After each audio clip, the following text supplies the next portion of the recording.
ipapakita ko sa inyo yung aming na harvest na papaya, mga besi loves. Oh, matigas pa ito.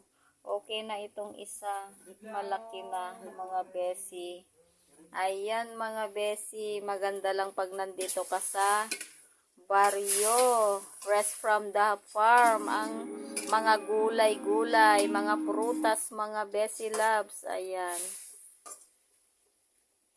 Oh.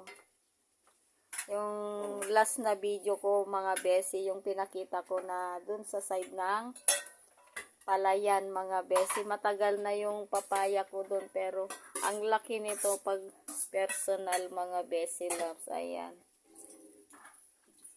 May nilagay kasing guano dun kaya hindi pa malalaki pa yung mga bunga niya. Ayan mga besi, ginigisa na yung aming ulam today. Ayan. Mantikain pa daw mga besi love. Pwede na daw. Lagyan ng tubig pag namantika ay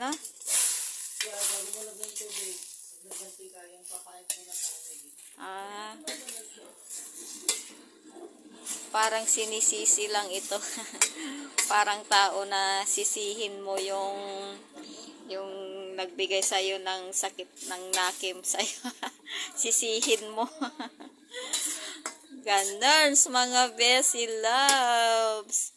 Ayan ang dami nito Ayan, parang tanggalin mo yung tubig niya. Then pag lumabas na yung mantika, ayan, lalagyan na ng tubig.